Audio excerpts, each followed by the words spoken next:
おはようございます。皆さんいかがお過ごしでしょうか。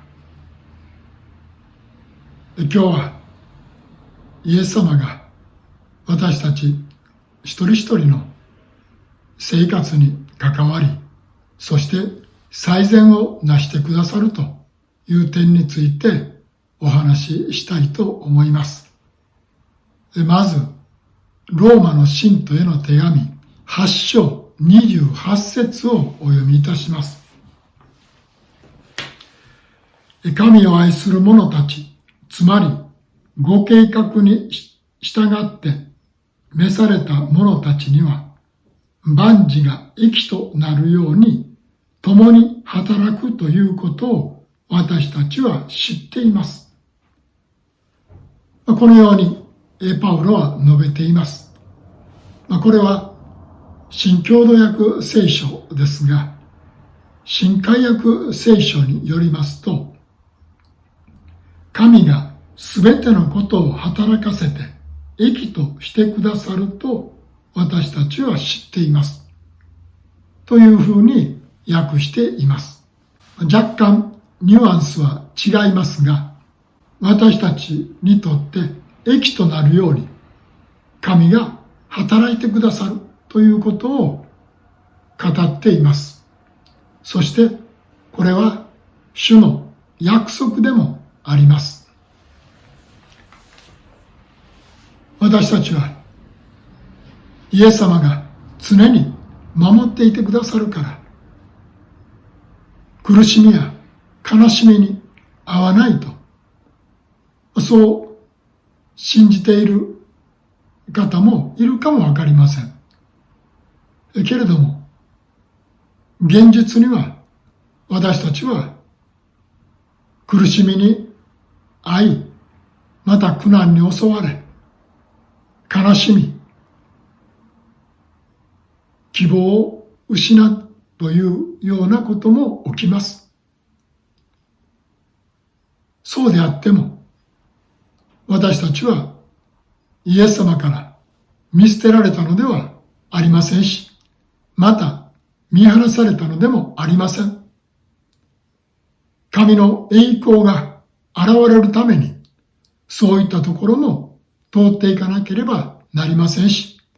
また、パウロが言っておりますように、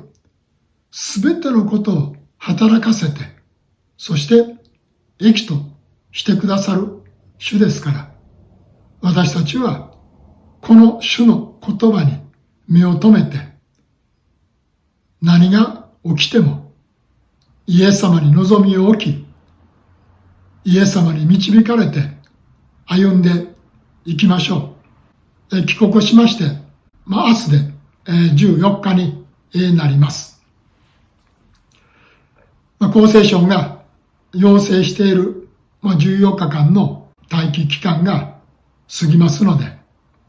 明日以降は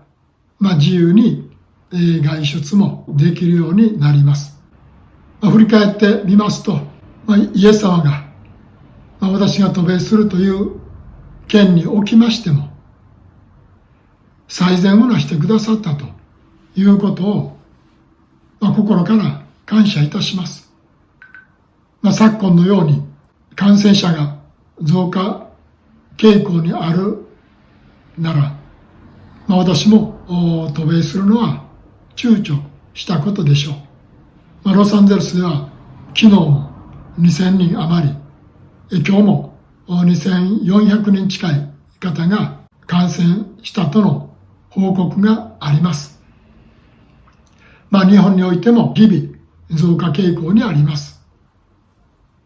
けども、私が滞在していた先月は、ちょうど谷間といいますか、感染者が少ない時期でもありました。ですから、COVID 検査を受けに行く人たちも非常に少なかったです。けども今だったらもっと多いと思います。それはともかくとして、今日までこの13日間、高熱を出すこともなく、また味覚、嗅覚の異常もなく過ごしております。ですから、感染はしていないでしょロサンゼルスにありまして、訪ねて行きました。その姉妹は、今は、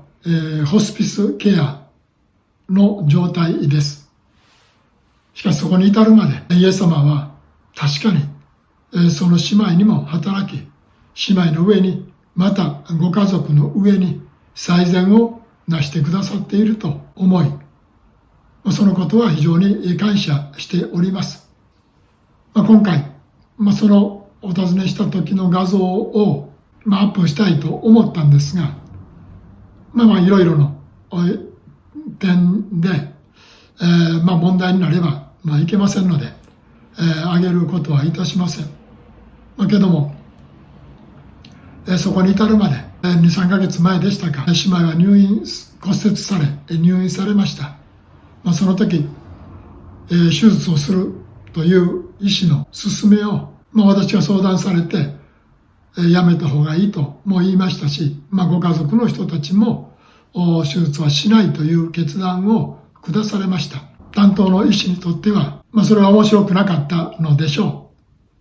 う。手術をしなければ、もう二度と座ることも、もちろん立ち上がることもできないと言われたようです。しかし現実には、今も椅子に座り、そしてシャワーやトイレに行くときには、もちろん、周りのスタッフの方に支えていただきながらですが、歩いて行かれているということでもありますし、手術しなくてよかったと、本当に、感じております。またその後、一度病院に運ばれた時に、もう治療の術がないので、その病院が経営しているのか、あるいはそのグループのホスピスに入るようにと勧められたようです。しかしそれも、今いる施設の経営者とそのお医者さんが親しかったので、話をつけてくださり、今の施設に戻ることができました。病院関係のホスピスに入っていたとしたら、おそらく食事も取ることができず、ご本人には非常に苦しい日々が続いたと思います。けども、今の施設に戻りまして、毎日、この画面でお見せしますが、お孫さんが食事を作り、そして施設に届け、スタッフの方がそれを食べさせてくださり、毎回完食されているようです。ですから、肌ツヤもよく、元気に、元気といいますか、過ごしておられます。そういうことがなされたのも、最善のことをなしてくださる主であります。苦しいところを通っても、必ずそれを喜びに、また感謝に変えてくださるのがイエス様です。闇を光に変えてくださる。そして常に逆転を生み出してくださるのもイエス様です。ですから私たちの人生、どういう時にありましても恐れることなく、ただただイエス様を信じていくときに、イエス様が何人かの方々に言われております。あなたの信仰があなたを救ったと。私たちも信じていくなら、その言葉のごとく、私たちの信じるように、イエス様はなしてくださいます。何があっても、イエス様から見放されたり、また見捨てられるということはありません。常に私たちと共にいて、私たちを導き、また力を与え、私たちを前に